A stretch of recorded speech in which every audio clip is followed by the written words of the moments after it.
Hello and welcome back to the Bright Founders Talk podcast from Temi. Temi is an international software development company that designs, builds and delivers software for sustainable businesses and promising startups. Today we are joined by an extremely interesting guest who has a variety of experience in the world of business, from the banking industry to Web3, and now the co-founder of a thriving, exciting company, Jeremias. Welcome to the podcast. How are you today? I'm fine. Thank you, Christopher. Thank you for having me here today. A pleasure, no problem. So I just got some quick fire questions that we normally ask all the guests, kind of warm them up and to let the audience get to know them. So firstly, where did you grow up? Well, I grew up in Barcelona, city in Spain, south of Europe. But it's fair to say that my family is not Spanish. So my family is Argentinian. So I grew up traveling every single year, every single summer back to Argentina with my family there, my grandparents, my aunt, and so on. So that part of being out every summer, that part of a different culture, I think that made a huge impact on how I see things today. Okay. More of a broader perspective, a wider... Definitely. Nice. Okay. Brilliant. And during the day, when are you most productive? Long time ago, I'd say that was at night. But 2 years ago, I had a kid. So I'd say that right now I get to be more productive when I can, right? So that means when I find time, normally in the mornings, since our company, our team works mostly with people in New Zealand and San Francisco, mornings are quiet to work just myself. So definitely more productive in the mornings right nowadays. All right, brilliant. I suppose, before quieter in the evenings, like students, they can study at night, right? And that kind of things. But now just any time. Exactly. All right. Post-pandemic, do you prefer to work in the office or do you prefer to work remotely? I think that really depends on where you're working, meaning in which type of company. I'd say before co-founding Ollie, I'd say that remote was a thing, very, very useful, and not wasting so much time commuting and so on. But when you are a small team, I think it's great to be in touch, great to be with the team, exchange those ideas, those issues, and block things very quick. So nowadays, I prefer to be on site, but as we grow, we are growing also with remote teams. So we have to also be flexible on that. Where do you have people around? Is it too many countries around the world, or? Yeah, currently we have part of the team in Barcelona, part of a couple of people in Romania, one in the south of France, one in the Canary Islands, and 2 part-time from New Zealand, and many stakeholders in San Francisco. So, yeah. Wow. Okay. The Christmas party, I imagine, would be very interesting. We'll see about that. Exactly. And the last question, what would the title of your autobiography be? Probably has to be with changes. From the outside, I may seem somebody very serious, very rigid, maybe, but definitely my life has taken me to paths quite unexpected. So something related to unexpected paths. Well, that's cool. Probably. I would pick it up. That sounds good. Sounds interesting. Tell me a little bit about the beginning. Well, let's say your late teens, that kind of thing. Because like you said, you're moving around, or you have family in different areas, but you lived in Barcelona. Did that kind of influence you at all about like what you wanted to do later on? Like, were you thinking, with the family around you, were they business orientated, or I don't know, you went into banking a little bit? Tell me a little bit about that. Yeah, so definitely had an influence on me. For example, when I was back in college, I was studying civil engineering, and I had always known that I wanted to travel and do this Erasmus thing, right, where you study 1 year abroad. But when my chance came, I saw an opportunity to be among the first students to go to China for 2 years, and I immediately took that chance. So I came back to my family. I went, okay, I'm going abroad, but I'm going to China. And the only one that understood me at that very second was my father, who has lived in Argentina, Brazil, Peru, IT, Spain now, right? And that opened my mind to a whole new level, let's say. Then I came back after 2 years, started working in a consulting firm in Spain, but very quick understood that I had to travel more. So that's when I joined the company and started working across Latin America. That turned out to be quite exhausting as well. And that's when I changed industries, and you could say that I set up in Barcelona and started in banking. Yeah. But it's fair to say that I still missed some of that international component. I used to work for the largest bank in Spain, but the largest bank in Spain, against many foreigners might think, it's not Santander or BBVA, it's CaixaBank. And that's a local bank. It's a national bank. So they don't have international, they don't have almost any international work to do. So when I came across my co-founder and the vision was like global day one, that immediately hooked me up. And all those experiences, like having been in Asia, in Latin America, I think that helped me understand what I want to do. And what I want to do is global, international, that's for sure. Yeah, I think I kind of got that doing a little bit of research on you, because you speak 5 languages. I just got Catalan, Spanish, English, French, and Chinese. Chinese one, I was going to ask you about that, but now it makes sense. So like different levels, that's for sure. I think that's fair enough. I mean, 5 would be very hard to have exactly, to a fluent level, but very impressive. Is that just like going on a personal level? Is that something you like anyway, or is that more that you think is important to have that variety of access through language to different industries or global areas? Well, you caught me in a personal moment right now that we are choosing with my wife to which school my kids should go. And I'm very insistent on the language skills that are taught at that school, right? So I definitely think that's actually fun. Yesterday I was discussing with a colleague from Ollie. It'd be very useful if the whole world spoke one language, but that could be very boring as well, isn't it? Yeah.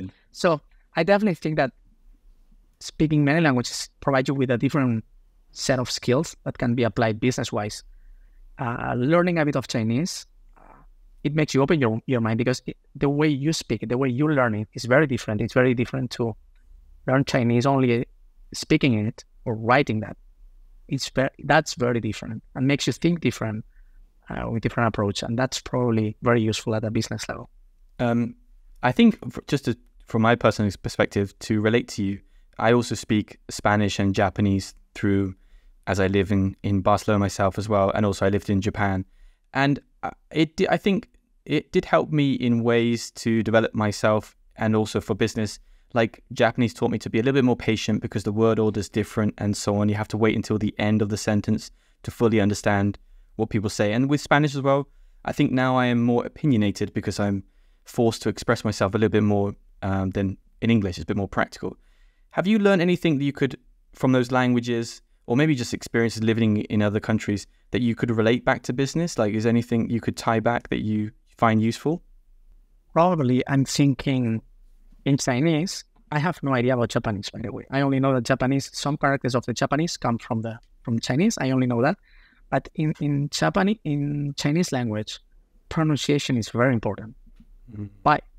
Because they have these 5 tones. They have different tones. So the same writing can be pronounced in 5 different ways.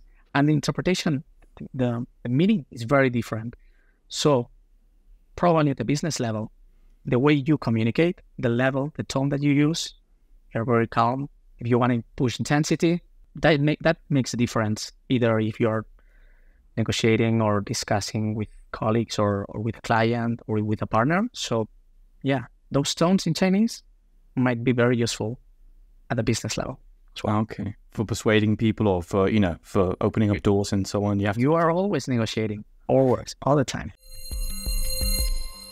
And just one other thing about places.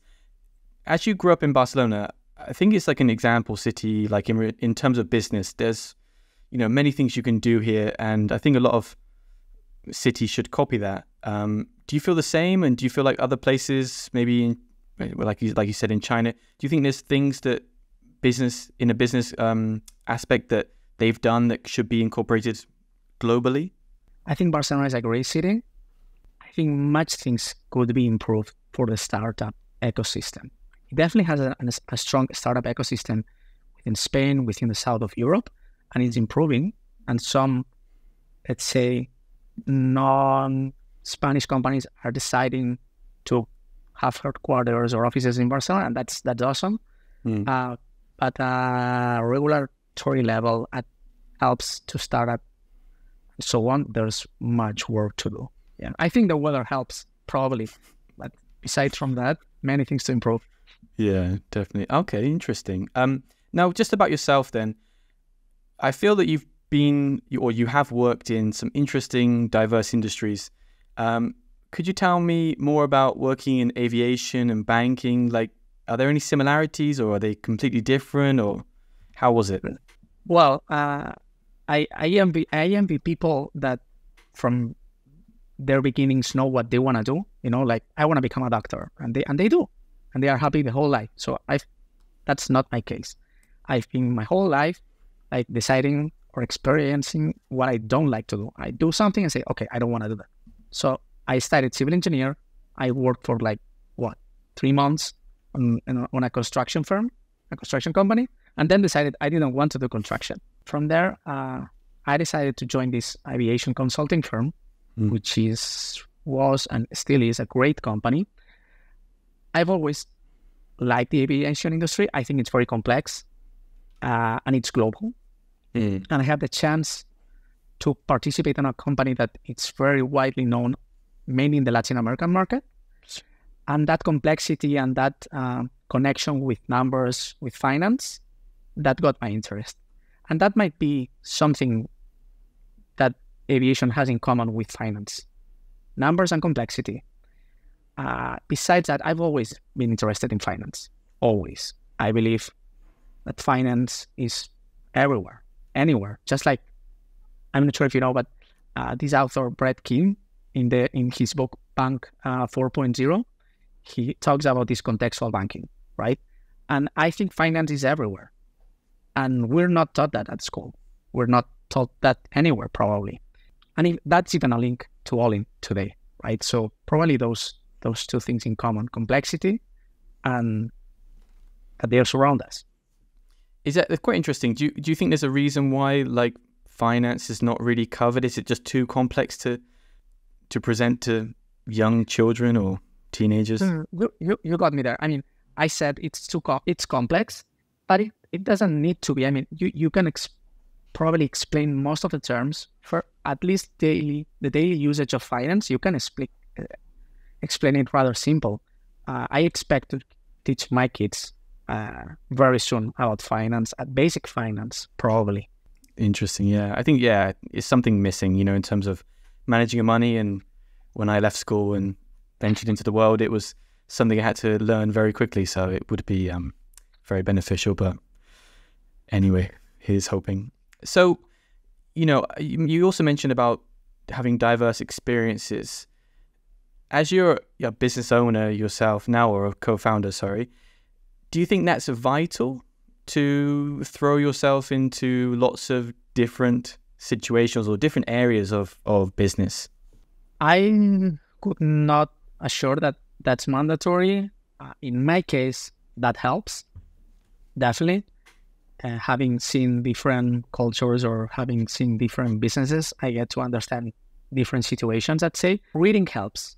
Reading also helps. It's not like, in our case at all, it's not like somebody has done the same that we're doing, but definitely there's people before me that have come across with challenges across different industries, right? So learning from their experiences, their mistakes, that probably helps in addition to what you might have experienced in your past business jobs, probably. Yeah.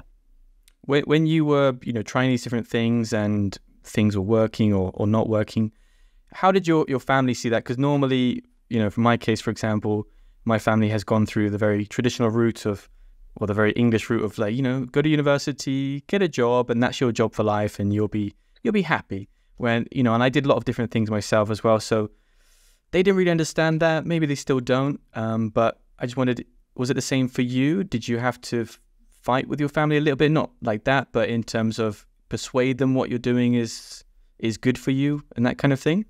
First thing I'd say is my family, as I was telling you, my family is from Argentina, and they moved to Spain, 38 years ago, something like that, like very long time ago. So I call them survivors. They've been in so many industries. Like of course you could call them entrepreneurs. They have had so many different businesses, always have had businesses. So, and I've seen them struggle, succeed, struggle again, succeed again. So I've seen the difficulty, I'd say, of having your own business. That has probably helped me shape what I understand about business. So they've always tried to push me to have a corporate job. Always. And at some point, they were quite glad that I had this job, this promising career at one of the major banks in Europe, probably. But deep down, they knew that at some point, someday, I would take the leap and definitely start something on my own. Ollie was not the first one. I already tried. I tried some before. And so when I firmly decided to go after this major challenge we're tackling at Ollie, at that point, they were not concerned. On your website of your moving into your company that you're co-founding now, it says there's no shame in failing. The shame is in not trying. And I wanted to find out more about failing, really. But like, what how do you feel? Because it's something that you feel quite strongly about, or you, as I can see today. So why is that important? And what did you do in the beginning? What things were hard? Did you fail, basically? What kind of... Of course, I think that you always fail at so many levels. The thing is, you have to be flexible enough, fast enough to learn from that failure, and that failure doesn't kill you, let's say. Taking risks is something that we take very seriously at Ollie, and Anna and myself as well. When I decided to stop my career at banking and go right away for the entrepreneurship with a US company, a tech company, Web3 company, right? So many uncertainties. But honestly, I said to myself, what do I want to show to demonstrate my kids, my family, that it's possible? Anything. And there's this saying at our family that if you believe you can do something, you can achieve something, you are like morally obligated to do so. It's like a moral obligation. And I've always seen that to myself, so it was like mandatory for me to try it. I think risks are relative, and you have to learn from those. And that's our, like, it's not like it's our mission, but it's one of our major statements in the company, definitely. It's just a part of what you do. Risks are daily. Yeah, of course. Interesting. Of course. Well, tell me a little bit about Ollie. How did it get started? And what do you do exactly? So the original idea was from my co-founder, Anna.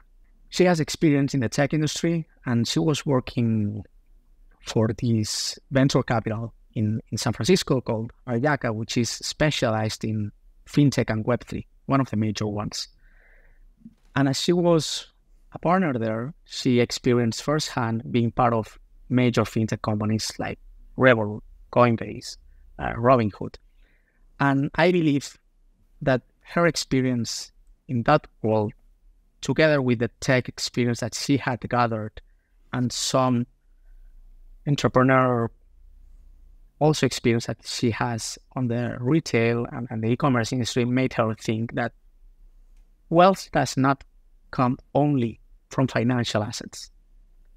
Wealth, as a part of who we are, is also about anything that you buy, anything that you own, anything that you experience. But today there are no tools for anyone to measure that. And as I was saying before, from my side, coming from finance, from banking, I see banking everywhere. and that contextual banking that we were mentioning before, right? So when we started discussing about that and her idea, and when she already started, that came very quick to me. I got it like immediately and got hooked immediately. I saw all the possibilities that can be built on top of our vision here at Ollie. So what we do basically is we transform expenses into own assets. So we provide brands, merchants, the tools, the capability to engage post-purchase with their customers and design new revenue streams. Yeah. So opening up new possibilities to find new business with the same people they've already had business with. I was thinking you said one thing with the same people, but in fact that's a potential change, meaning you buy a product, you get this digital twin powered by Ollie from your brand. But since that is on the blockchain, on Web3 technology, using Web3 technology, let's say you sell that asset, you sell that product, the real product, this phone, you sell it, but you also transfer the digital twin. Then thanks to the traceability, the original brand gets to know that there's a second owner of that product. That doesn't mean that they get to know the person behind it, but they can get notified that has happened. So actually the brand can engage with future owners. That's something that today is not in the market.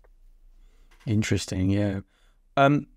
What I know about that, I think a lot of people know about the blockchain in that industry, is that it's trying to work with more abstract ownership of, ideas and creative things. Is that something you guys are also working on in terms of, art or I don't know, whether it's music or whatever it could be? Is it something like that as well, or more physical products? Well, we call our platform the Universal Registry. And that stands for anything. It's not about physical products. It's about everything. We set the tools, we provide tools. We don't get to decide what gets to be registered. What might be valuable to you might be different from what is valuable to me. We have currently, you could say, at least 3 initiatives running on top of our technology. And one, for example, is about registering names, just like domains for websites, but names like usernames that can be used across platforms. And that's quite abstract. Mm-hmm. True, yeah. And I think it's a big thing nowadays, right? With social media as well, people are trying to obtain certain names, to keep their brand image cohesive and so on. So it's definitely... You said it. Cohesive. And why not across platforms? I mean, you start, for example, renting an apartment on Airbnb, and now you want to use a different platform. So what do? You start from scratch on the new platform. You need to build up again your reputation. But if you were to use a username across platforms, that could be avoided. That could be simplified. That could actually be possible.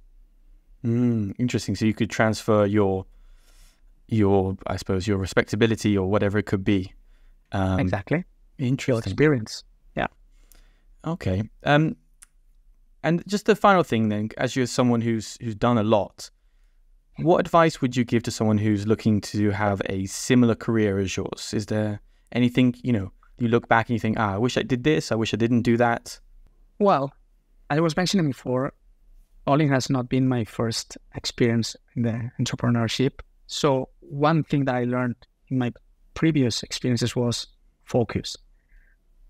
I was trying to have my own company at the same time as some other things. That for me came out to be impossible.